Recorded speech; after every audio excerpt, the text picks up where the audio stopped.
तरह से हमें दबाने की कोशिश की जा रही है। हम इनका सारा जुल्म सितम और सारा तशद्दुद बर्दाश्त कर रहे थे, हम उसमें कंप्रोमाइज कर रहे थे। हमारे सब्र का जो पैमाना था अब वो छलक चुका है, क्योंकि इन्होंने अब ऐसी गुस्ताखी की है। इनके स्पोक पर्सन ने नुपुर शर्मा और नवीन जिंदाल ने जो गुस्ताखी की है, ये बिल्कुल भी काबिल माफी नहीं। दीगर स्टेटमेंट्स आते थे तो कोई एक्शन नहीं लिया जाता था। अब चूंकि गल्फ की तरफ से और कुछ मुस्लिम ममालिक की तरफ से हिंदुस्तानी प्रोडक्ट्स का, मसनूआत का बाइकाट किया जा रहा है, तो ये इक्तिसादी असर से बचने के लिए, नुकसान से बचने के लिए ये एक नई हिकमत अमली और हरबे के तौर पर हम लोग देखते हैं। दोस्त नूर आलम, अभी फिलहाल मैं हूँ कमट्टी ग्राम रोड पर। जैसा कि देख सकते हैं, नुपुर शर्मा और नवीन जिंदाल के गिरफ्तारी को लेकर के कमट्टी में एक बड़ा तरफ जुलूस निकाला गया है, जहाँ पे कमट्टी के नौजवान लड़के ये प्रोटेस्ट कर रहे हैं कि नवीन जिंदाल और नुपुर शर्मा को हर हाल में सरकार अरेस्ट करे, सिर्फ पार्टी से बर्खास्त करने नहीं होता है। आइए हम जो नौजवान लड़के हैं जो इस तरह का प्रोटेस्ट कर रहे हैं वो क्या कहना चाहते हैं, बात करते हैं। आप लोगों ने क्यों प्रोटेस्ट निकाला है? हमारे साथ अहमद मौजूद है, इनका हम लोगों ने इंटरव्यू किया था, उसका बाद देखा गया कि कमट्टी में बहुत सारे प्रोटेस्ट हुए और आज इस तरह का प्रोटेस्ट हो रहा है। अहमद साहब क्या कहना चाहेंगे इस मौके पर? कहना कुछ नहीं है, बस यही कहना चाह रहा हूँ कि ये जो सरकार जब से सत्ता में आई है, आने के बाद इन्होंने हमें हर तरह से परेशान करने की कोशिश की है। मस्जिदों का मामला रहा हो, ये रोजगार का मामला रहा हो, हमें हर तरह से हमें दबाने की कोशिश की जा रही है। हम इनका सारा जुल्म सितम और सारा तशद्दुद बर्दाश्त कर रहे थे, हम उसमें कंप्रोमाइज कर रहे थे। हमारे सब्र का जो पैमाना था अब वो छलक चुका है, क्योंकि इन्होंने अब ऐसी गुस्ताखी की है। इनके स्पोक पर्सन ने नुपुर शर्मा और नवीन जिंदाल ने जो गुस्ताखी की है, ये बिल्कुल भी काबिल माफी नहीं है। हम इस गुस्ताखी के लिए उनकी अरेस्टिंग चाहते हैं। उनको पार्टी से निकाल देने से हमें तसल्ली नहीं होगी। आज देखा गया कि कलकत्ता में बहुत सारे जगहों पे प्रोटेस्ट हुई और इसके बाद धर्मतल्ला जैसा जगह को ब्लॉक कर दिया गया। लास्ट में फरहाद हकीम को सामने आना पड़ा और कहना पड़ा कि हम इसकी मजम्मत करते हैं और नुपुर शर्मा और नवीन जिंदाल की गिरफ्तारी की मांग मना करते हैं। आप क्या कहना चाहेंगे इस मौके पर? देखिए, आज का ये एहतजाजी जुलूस जो निकाली गई, आज का ये एहतजाजी जुलूस पूरे आज कम्युनिटी के ये नौजवान बेदारी का सबूत दिए हैं। और जो स्पोक्स पर्सन थे नबी जिंदाल और नुपुर शर्मा ने कुछ ऐसी नाजिबा अल्फाज कही हमारे नबी की शान में। मुसलमान सब कुछ बर्दाश्त कर सकता है, आप उनके वालिदैन के बारे में कहें, अब उनके बीवी बच्चे के बारे में कहें, वो बर्दाश्त कर सकते हैं। लेकिन मुसलमान अपनी नबी से इतनी मोहब्बत करते हैं कि अपनी नबी की शान में एक अल्फाज भी जो गुस्ताखाना अल्फाज है वो कभी बर्दाश्त नहीं कर सकते हैं। देखा गया कि जब नुपुर शर्मा ने बयान दिया था 10 दिनों तक हिंदुस्तान में कुछ ऐसा नहीं होता है, लेकिन जब खाड़ी के देशों में प्रोटेस्ट होता है और भारत पे दबाव बनाया जाता है, तब भारत सरकार उन्हें पार्टी से बर्खास्त करती है। उसके बाद देखा जा रहा है हिंदुस्तान के कई जगहों पे प्रोटेस्ट हो रही है। इस मौके पर एक और लड़का मौजूद है। आप साहिब साहब, ये जो प्रोग्राम हो रहा है इस तरह से तैयार हो रहा है, क्या कहना चाहोगे आपके तरफ से? मैं बस इतना ही कहना चाहता हूँ कि हमारे हजूर सल्लल्लाहु अलैहि वसल्लम की शान में नुपुर शर्मा ने जो गुस्ताखी किया है, उसके लिए एक ही सजा कि गुस्ताखे रसूल की बस एक ही सजा, सरतन से जुदा। हमारे यहाँ ऐसा है कि अगर हम चाहें तो उसे सरतन से जुदा कर सकते हैं।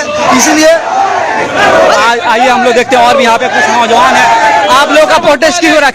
एहतजाज करने का मकसद क्या करना चाहते हैं आप लोग? ये प्रोटेस्ट कर रहे हैं, आप लोग के मुतालबा क्या है? मुझे मुतालबा करो, नुपुर शर्मा को अरेस्ट करो, उसको अरेस्ट करो। अस्सलाम वालेकुम।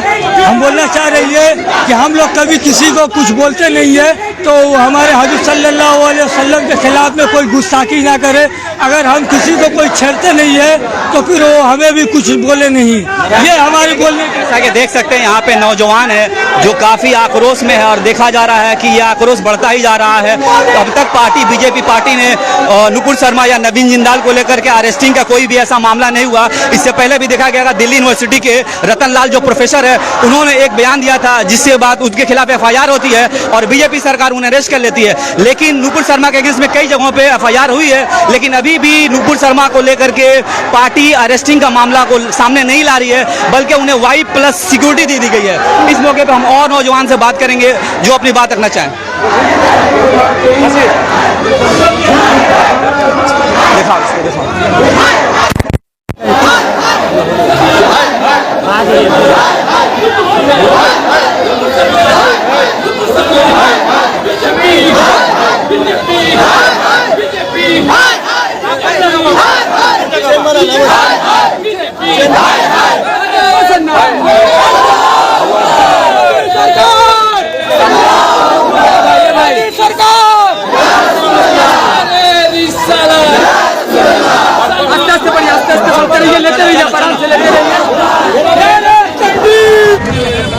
अब वक्त ये अहम पुकार और ज़रूरत यह है कि हम उठ खड़े हों। अब बर्दाश्त जवाब देने को है। अब जो है ना, ये बर्दाश्त का बोझ उठ नहीं सकता। आए दिन हमारे साथ जो मजालिम हो रहे हैं, कभी माइनॉरिटी के साथ, कभी शेड्यूल कास्ट के साथ, कभी शेड्यूल ट्राइब के साथ, कभी पिछड़ी जातियों के साथ, ये चंद लोग जो हैं, अक्सरियत के चंद लोग, अक्सरियत के सारे लोग बुरे नहीं हैं, वो अच्छे हैं, वो डेमोक्रेसी पर बिलीव करते हैं, भारत के संविधान और दस्तूर पर यकीन रखते हैं। उनमें चंद ऐसे कट्टरपसंद लोग हैं जो अपने सत्ता की रोटी सेकने के लिए इन तमाम लोगों को वरगलाए हुए हैं, ताकि अवाम का जहन, अवाम का मिजाज, अवाम की तवज्जो जरूरी बातों की तरफ से हट जाए। साहब, लेकिन जब देखा जा रहा है कि जो 10 दिनों तक नुपुर शर्मा का जो कंट्रोवर्शियल बयान आया, लोग चुप्पी साधे थे, लेकिन जब खाड़ी देशों की ममालिक ने जब बहिष्कार किया, हिंदुस्तान पे दबाव डाला, तब उन्हें सस्पेंड किया गया। लेकिन हर जगह पे मांग हो रहा है कि उन्हें अरेस्ट किया जाए और उन पर कानूनी कार्रवाई हो। आप लोगों का किस तरह से क्या मुतालबा है? आपके हिसाब से क्या लगता है ये सारा खेल? आई वुड लाइक टू से ये बस एक आई वॉश किया जा रहा है कि हमने सस्पेंड कर दिया, हमने एक्सपेल्ड कर दिया ताकि बात खत्म हो जाए, लेकिन बात खत्म नहीं होती है। जब कोई क्रिमिनल ऑफेंस होता है, जब सांप्रदायिक दंगे भड़काने वाले या भड़काऊ भाषण दिए जाते हैं, तो कानून के तहत जो उस पर दफात लगने चाहिए, जो आर्टिकल्स लगने चाहिए और जो घेराबंदी करनी चाहिए, वो कहीं ना कहीं नहीं हो रही है। इससे ये साफ समझ में आता है कि यही नहीं होता, ये एक्सपेल्ड करना और सस्पेंड करना ही नहीं होता अगर ये खाड़ी देशों से दबाव न बनता और हमारे प्रोडक्ट, हमारे मसनूआत का बाइकाट ना होता, उनको बेचना बंद न किया जाता, तो यही नहीं होता। अब चूंकि ये हुआ है तो बस इसको हम लोगों को बहलाने के लिए चॉकलेट देकर जिस तरह बच्चों को फुसलाया जाता है, यहाँ के लोगों को, सेकुलर लोगों को, उनको सस्पेंड और एक्सपेल्ड करके बहलाने और फुसलाने की कोशिश की जा रही है, जिसका सबूत यह है कि कोई कानूनी चाराजोई उनके खिलाफ नहीं हो रही है, कोई मामलात उनके खिलाफ इंक्वायरी नहीं बैठ रही है, उनको सजा देने के लिए कानूनी तौर पर कोई मराहिल से गुजर नहीं जा रहे हैं। ऐसी किसी की बनेगी कि कपड़े से, वस्त्र से लोगों की आइडेंटिफिकेशन होगी, तो जाहिर है कि वहाँ पर ऐसा ही होगा। ये मैं फिर आपको रिपीट करना चाहूँगा कि ये एक्सपेल्ड करना और सस्पेंड करना ये बेवकूफ़ बनाने और फुसलाने जैसा है। हम लोग इससे मुत्तफिक नहीं हैं।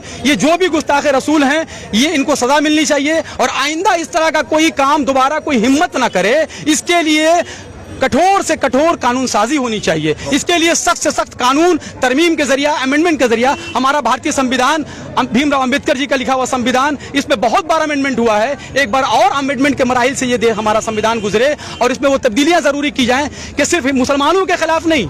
मैं तो कहना चाहूंगा कि हिंदुस्तान में रहने वाले किसी भी धर्म, किसी भी जाति, किसी भी सभ्यता के लोगों के साथ, किसी भी धर्म के लोगों के साथ, किसी भी प्रांत के लोगों के साथ इस तरह का दुर्व्यवहार और उनके मान्यताओं के साथ खिलवाड़ नहीं होना चाहिए। भारतीय लॉ अबाइडिंग सिटीजन नहीं चाहेगा, लेकिन मुझे ऐसा लगता है, मैं एक स्टूडेंट आदमी हूँ, मैं लर्निंग ही करता हूँ हर वक्त, तो मुझे ऐसा लगता है कि हमारा देश बड़ी तेज़ी के साथ खाना जंगी की तरफ जा रहा है। हमारा देश बड़ी तेज़ी के साथ शायद एक और डिवीज़न और बंटवारे की तरफ जा रहा है जो हम लोग नहीं चाहते हैं, मगर ये कहीं ना कहीं अलामत है, ये निशानदेही है कि अगर इन पर कदगन नहीं लगाया गया, इनकी रोक नहीं हुई, इनको अगर सही से सजा दे करके इस तरह की हरकतें करने की जो और सोच रहे हैं उनको डरा नहीं दिया गया, तो ये देश एक बार शायद और तकसीम के मराहिल से गुजरेगा जो बहुत ही दुखित होगा। ये देश शायद एक बार और खाना जंगी और सिविल वार की तरफ जाएगा जो अच्छा नहीं होगा देश के लिए, देश की इकोनॉमी के लिए। आज देखिए कि देश में हमारा पर कैपिटा इनकम क्या है, हमारी जीडीपी कहाँ पर है, हम आर्थिक स्थिति में कहाँ पर हैं,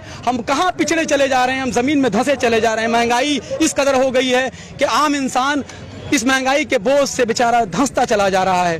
किसी को भी चीजें उस तरह नहीं मिल रही हैं जिस तरह के मिलने का वादा करके ये लोग आए थे। ये सरासर धोखेबाज लोगों की गवर्नमेंट है, इसका बहिष्कार होना चाहिए और आइंदा इलेक्शन में भी इनको जबरदस्त शिकस्त से दो चार करना चाहिए।